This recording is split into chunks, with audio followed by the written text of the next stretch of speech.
오늘 말씀의 제목은 하나님께서 택하신 자들을 위한 하나님의 자비라는 내용입니다. 20절 말씀에 보면 이제 이렇게 기록되어 있습니다. 만일 주께서 그 날들을 감하지 아니하셨더라면 모든 육체가 구원을 얻지 못할 것이거늘 자기가 택하신 자들을 위하여 그 날들을 감하셨느니라. 이 말씀을 한 단어로 표현을 하자면 하나님께서는 자비하신 하나님이다. 자비라는 단어로 우리가 표현을 할 수 있을 것 같습니다.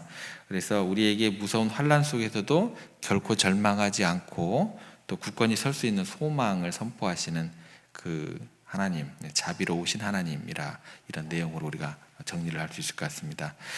분명히 하나님의 공의로운 심판과 환난의 시간은 주어지게 됩니다.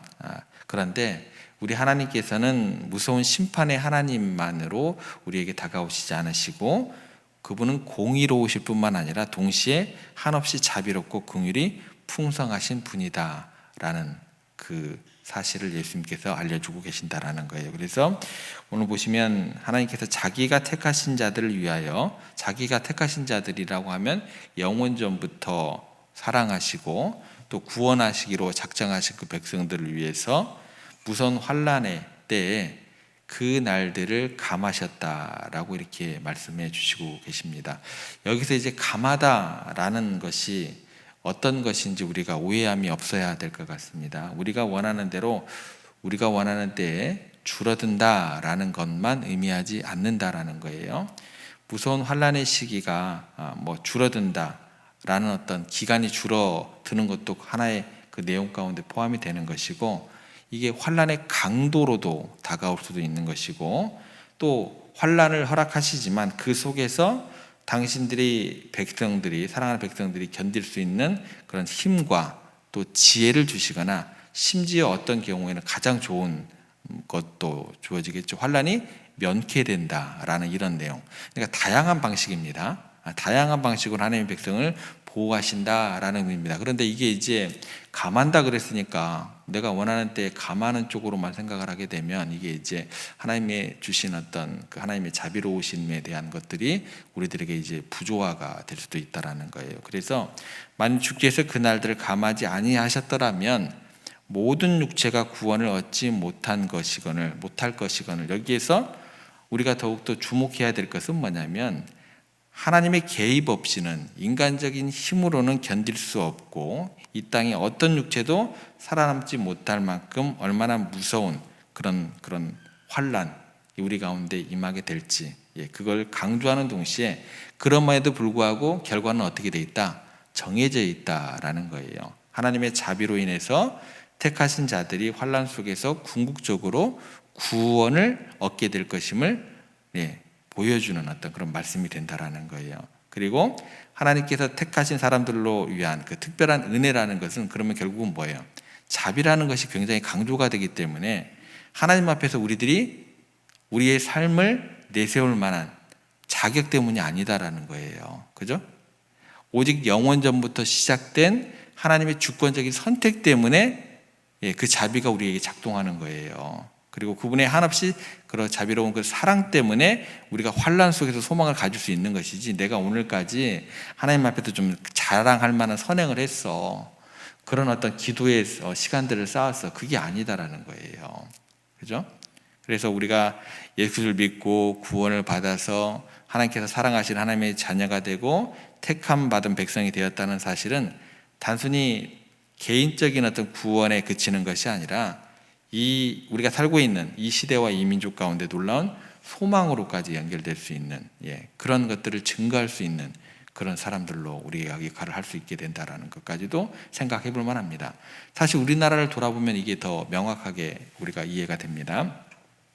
정치적으로나 군사적으로나 전쟁의 위협에 항상 노출되어 있는 나라가 우리나라입니다. 그래서 해외에서 우리나라를 볼 때 항상 뭐예요? 호전적인 북한하고 이렇게 맞닿아 있기 때문에 전쟁이 언제 터질지 모르는 그런 화약고와 같은 나라로 항상 이해를 하게 됩니다. 그런데 놀랍게도 전쟁이 일어날 것 같은 그 위기들이 있었는데도 불구하고 신기하게도 전쟁들이 주변에서는 일어나는데, 다른 나라에서는 일어나는데 우리나라에는 여러 가지 문제가 있었음에도 불구하고, 그런 상황으로 몰림에도 불구하고 아슬한 순간들이 있음에도 불구하고 잘 비껴 나가는 것을 보게 됩니다. 미국의 이제 극비 문서들을 보게 되면은 이런 것들이 이제 밝혀지기도 한다고 합니다. 미국이 북한을 군사적으로 타격하고 싶었던 순간들이 많이 있었대요. 다른 나라 같으면 진작 공격하고도 남을 만한 그런 상황에 대해서도 군사적 행동을 멈추게 되고, 만약에 북한에서도 전쟁을 일으키려 하다 알 수 없는 이유로 멈추게 되고, 이런 예들이 굉장히 많다고 합니다. 왜 그럴까라는 우리가 질문을 하게 되면 바로 이 땅에 하나님께서 택하신 사람들이, 예수 그리스도를 믿는 수많은 하나님의 백성들이 이 땅에 살아가고 있기 때문에 뭐가 작동을 하게 되는 거예요? 하나님의 자비가 작동을 하게 되고, 그 자비의 구체적인 모습은 감한다라는 그 단어를 표현하는 것처럼 그렇게 작동을 한다라고 우리가 믿고 또 그 안에 거하면 좋을 것 같습니다. 그러니까 이 땅에 살아가는 수많은 그리스도인들의 기도와 그리스도인들의 존재 때문에 하나님 앞에서 이미 공의로운 심판을 받아야 할 이 나라가 하나님께서 택하신 자들을 위해서 하나님께서 참으시고 심판의 날들을 감하고 계신다라는 거예요. 여기서 감하다는 것은 뭐예요? 심판을 완전히 없애는 것이 아니라 택하신 백성들을 위해서 심판의 시기를 늦추시고 강도를 조절하시는 하나님의 자비로 나타난다라고 이해를 하시면 좋을 것 같습니다. 그래서 우리가 예수님을 믿고 하나님의 자녀가 된 것, 그리고 우리가 만나는 다른 사람들에게 복음을 전하는 것은요, 우리의 개인적인 신앙생활을 하는 게 아니에요. 그거를 뛰어넘는 겁니다. 바로 이런 측면에서 이 시대와 민족의 결정적인 소망으로까지 이어지는 게 우리들의 믿음이요, 우리들의 하나님의 자녀됨의 축복이요 사명인 줄 그렇게 이해를 하셔야 된다는 거예요. 성경을 통해서 한번 접근을 해보겠습니다. 소돔과 고모라 성이 있었어요. 하나님의 공의 앞에 멸망당할 수밖에 없었습니다. 그런데 어떤 일이 벌어지게 되냐면, 아브라함이 하나님께 기도했을 때, 간구했을 때 아브라함의 의인 10명만 있어도 그 성이 멸망하지 않겠다고 하나님께서 약속을 해주세요. 예. 공의가 작동되면 그 순간 끝나야 되는 거잖아요. 그죠? 결국 의인 10명이 없어서 어떻게 됐어요? 결국에는 멸망당했지만, 이 이야기는 뭐예요? 하나님의 심판은 늘 이렇게 작동을 한다는 거예요. 공의만 가지고 작동을 하지 않습니다. 자비가 같이 따라간다는 거예요. 그러니까 하나님께서 택하신 사람이 있으면 그 의인 한 사람 혹은 소수의 의인을 위해서 그 공동체를, 그 가정을, 그리고 심지어 그 나라를 긍휼히 여기시고 보존하시고 공의로운 심판의 그 결과인 그 환난 속에서도 환난을 면하게 해주시는 누구가 계신다는 거예요? 자비로운 하나님이시다라는 거예요. 그러니까 환난만 얘기할 때요, 야 이건 뭐 그냥 공의의 하나님이야 이렇게 접근하시면 안 돼요. 같이 따라간다라는 거예요. 은혜와 진리는 항상 같이 따라다닙니다. 예. 그러니까 이거는 뭐예요? 의인만 있으면, 믿는 택하신 백성만 있으면 환난은 어떻게 해요? 명쾌해 주신다라는 거예요. 또한 하나님께서는, 이거는 좀 이해가 안 되는 부분이지만, 환난 속에서 당신께 부르신 택하신 자들의 기도를 외면하지 않으신다라는 것으로 연결을 시킬 수 있어야 된답니다. 누가복음 18장에 보면 불의한 재판관의 이야기가 나옵니다. 불의한 재판관도 과부의 간청을 들어주는데, 하물며 만유의 주제 되시고 하나님 아버지 되시는 그 자비로운 하나님께서 당신이 택하신 자녀들의 애타는 기도를 어찌 아니 들어주겠느냐라는 말씀이 나옵니다. 그러니까 택하신 자녀들의 기도는 하나님께 특별한 효력이 있게 되는 것이죠. 그래서 오늘 본문의 20절에 보면 이렇게 기록되어 있습니다. 하나님께서 무서운 환난의 날에 그 날들을 감하셨다. 그 이유가 뭐예요? 택하신 자들을 무서운 환난 속에서 안전하게 보존하시고 궁극적인 구원으로 이끌기 위해서다라는 거예요. 이 부분에서 이제 우리가 좀 더 깊게 좀 들어가 보겠습니다. 환난이 여러분들 가운데 매석이 몰아칠 수도 있어요. 예를 들어서 이겁니다. 사도행전을 읽어보면 예수님께서 승천하시기 전에 제자들에게 이런 당부를 하세요. 어쩌면 지상 명령입니다. 오직 성령이 너희에게 임하시면 너희가 권능을 받고 예루살렘과 온 유대와 사마리아와 땅끝까지 이르러 내 증인이 되리라. 예. 성령이 너희에게 임하시면, 그 말씀을 하셨어요. 진짜 임하셨어요? 안 임하셨어요? 임하셨습니다. 임하셨어요. 그런데 그 임하신의 어떤 결과로 나타나는 게 뭐예요? 흩어져야 돼요. 그죠? 온 세상에 복음을 전하고 제자를 삼으라는 그 사명을 이루어 나가야 돼요. 그런데 어떤 일이 벌어지게 되냐면, 성령을 받았음에도 불구하고 제자들이 계속 예루살렘에만 머물러 있습니다. 안 움직여요. 한 발짝도 안 뛰어요. 유대 땅을 벗어나서 이방 땅, 사마리아 땅 끝까지 나아가서 하나님의 증인이 되어야 할 복음 전파의 사명에 순종을 하질 않아요. 머뭇거리고 안 가는 거예요. 어떤 일이 벌어지게 될까요? 그러자 예루살렘 교회에 환난과 핍박이 닥쳐오게 됩니다. 어떤 일이 벌어지게 되면 스데반 집사가 순교를 당하게 돼요. 또 교회에 대한 핍박이 더욱더 거세지게 돼요. 그래서 믿는 자들이 자신들의 의지로 발동해서 움직이는 것이 아니라 그 핍박을 피해가지고 어쩔 수 없이 쫓겨나듯이 사방으로 흩어지기 시작합니다.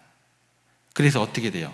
유대를 넘어서 사마리아를 넘어서 멀리 떨어진 베니게, 구브로, 안디옥까지 흩어지게 됩니다. 예루살렘 교회를 향한 핍박이 얼마나 컸는지 성도들이 안전한 곳을 찾아서 그냥 여기저기로 흩어져서 환난을 피해서 도망가게 된 거예요. 그런데 놀랍게 그 환난, 핍박이 사실은 하나님의 택하신 자들을 강제로 흩으셔서 어떻게 하는 거예요? 복음을 전하게 하시고 잃어버린 백성들을 구원하는 하나님의 크고 놀라운 방법으로 연결되었다라는 것입니다. 이걸 환난이라고 얘기할 수 있어요, 없어요? 그런데 얘기한다라는 거예요. 하나님께서 말씀으로, 명령으로 예루살렘 떠나서 세계 곳곳에 복음을 전파하라, 그렇게 부르셨는데 제자들이 안 가잖아요. 그죠?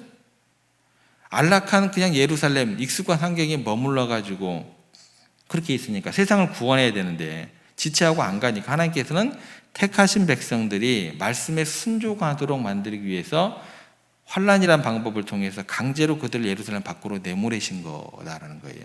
그럼 이 하나님이 그냥 매정한 하나님이 될 수밖에 없는 건가요? 무서운 하나님이 되어셔야 되는 건가요? 이런 오해가 생기게 되더라는 거예요. 환난을 허락하셨지만 택하신 자들을 흩으심으로써 이거는 더 큰 심판으로부터 보호하시는 것도 되는 것이고 하나님의 말씀을 또 하나님의 나라를 이루어가는 그 역할도 되는 것이다라는 거예요. 더 큰 환난으로부터 보호하신다라는 내용은 뭐냐면 이거예요. 예수님께서 예루살렘 성이 돌 위에 돌 하나도 남지 않겠다고 하셨잖아요. 그죠? 그 내용 자체는 예수님 승천하시고 나서 30년 후 좀 넘어서 그때 예수님께서 예언하신 대로 로마 군대에 의해서 가장 처참하게 파괴되고 무수한 사람들이 다 죽임을 당하는 엄청난 비극이 진행이 됩니다. 그럼 두 가지가 동시에 작동하는 거예요. 사마리아 땅끝까지 이르러서 내 복음의 증인이 되라. 그것도 작동이 되는 것이고 또 하나는 뭐예요? 대환란이죠. 대환란이 오기 때문에 너희들 복음을 전하기 위해서 그곳을 좀 떠나 있어라. 이 얘기도 되는 거예요. 그런데 순종하지 않고 또 그 엄청난 재난 현장에 계속 예루살렘에 남아있으려고 고집을 피우고 있으니까 어떻게 돼요? 작은 환란 통해 가지고 두 가지 목적을 다 이루시고자 하는 그 내용도 생각할 수 있다라는 거예요. 왜요? 자비로우신 하나님이시기 때문에 택하신 백성들을 장차 올 더 큰 환란에서 건져내시고 작은 핍박이라는 것을 통해서 환란이라는 걸 통해서 그들을 흩으심으로 더 큰 환란을 면케 하시고자 하는 그 뜻이 담겨 있을 수 있게 되는 겁니다. 그리고 또 하나 있습니다. 이게 놀라운 하나님의 자비라는 것은요, 그렇게 핍박을 피해 흩어졌음에도 불구하고 예루살렘에 남아있는 사람들이 있었을까요? 없었을까요?